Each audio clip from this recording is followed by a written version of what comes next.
X square minus three x plus two is less than zero. অসমতাটির সমাধান বের করতে হবে। এটা হচ্ছে 46তম বিসিএস এ প্রিলিতে আসা একটি কোশ্চেন। এর আগে আমরা 47 এবং 48তম বিসিএস এ আসা কিছু কোশ্চেনের ব্যাখ্যামূলক সলিউশন দেখেছিলাম। আশা করা যায় এই অঙ্কটির মাধ্যমে অসমতার উপর আপনারা আরো দক্ষ হবেন, আপনাদের বেসিক আরো স্ট্রং হবে। যে কোশ্চেনটি দেওয়া আছে এটিতে আমরা বেশ কয়েকটি বেসিক জিনিস শিখব। তো প্রথমে আমরা এরকম যদি দেওয়া থাকে এটিকে উৎপাদকে বিশ্লেষণ করব। এটিকে যদি উৎপাদকে বিশ্লেষণ করি, x square minus two x minus x plus two less than zero. এখান থেকে যদি এক্স কমন নেই, x minus two, minus one common নিব, তাহলে থাকবে x minus two, x minus two less than zero. এখান থেকে x minus one into x minus two পাবো, ইজ লেস দ্যান জিরো। এতটুকু করার পর আমাদেরকে এখানে এসে যে জিনিসটি বুঝতে হবে সেটি হচ্ছে আসল জিনিস আর কি।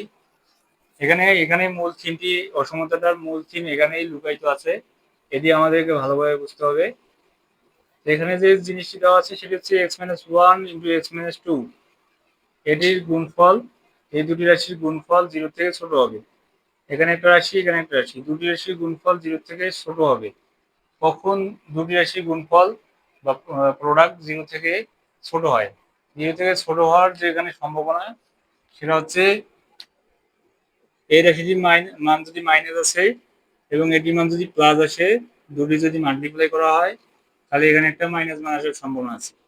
জিরো থেকে ছোট মানে কি? অবশ্যই মাইনাস মান আসবে।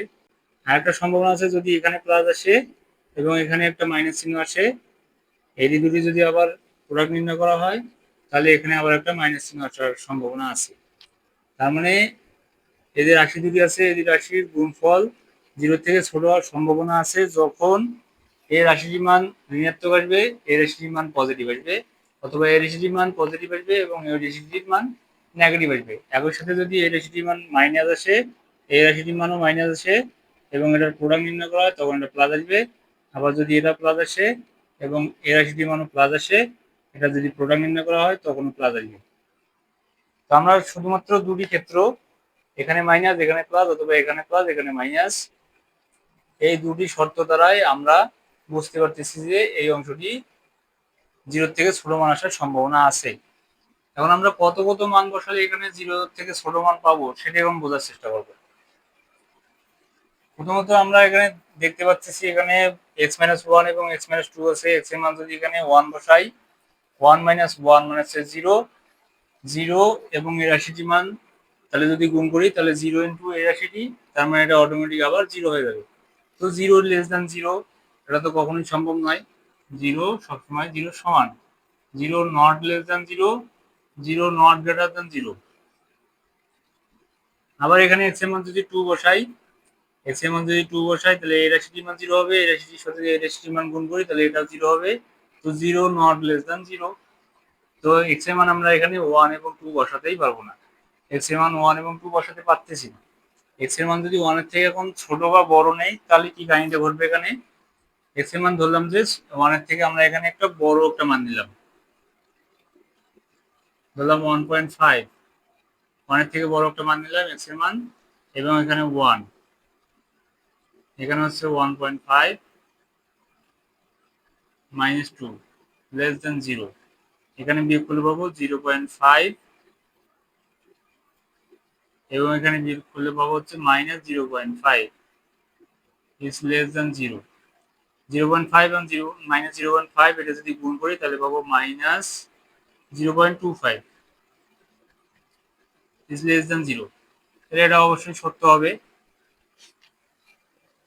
মাইনাস 0.25 লেস দেন জিরো, এটা সত্য। তো এটা সত্যতা, আমরা এটা সত্যতা পাচ্ছি।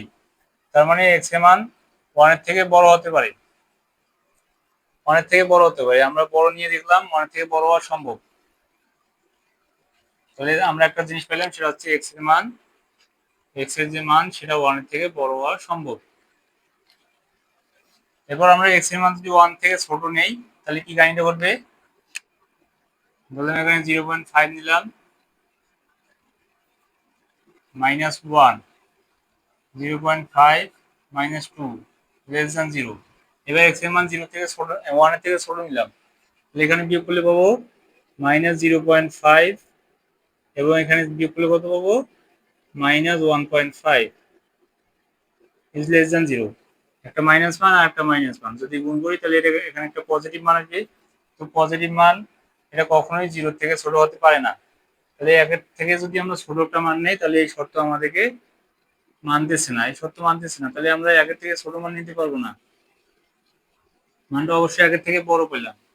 এরপরে টু, টু এর যদি টু টু নিলে তো এখানে জিরো হয়ে যাচ্ছে, টু এর থেকে যদি বড় নেই তাহলে কি কাহিনীটা ঘটবে, টু এর থেকে বড় নিলে এখানে ধরলাম যে এখানে থ্রি নিলাম এক্স এর মান, টু এর থেকে বড় একটা মান নিলাম থ্রি, এবং এখানে three minus two less than zero. এখানে বিয়োগ করলে কত পাবো, এখানে পাবো two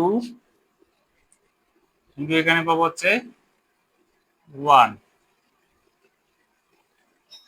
is less than zero, মানে two less than zero. Two less than zero হওয়া কি সম্ভব? না, টু লেস দেন জিরো হওয়া সম্ভব নয়।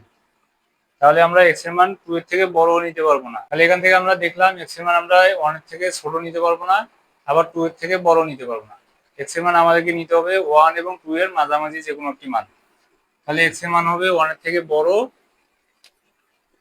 এবং টু এর থেকে ছোট। ঠিক যদি এরকম হয় অসমতাটি, তখন অসমতার যে মান সেটা লেস দেন জিরো হবে এবং এই শর্তটি তখন খাটবে।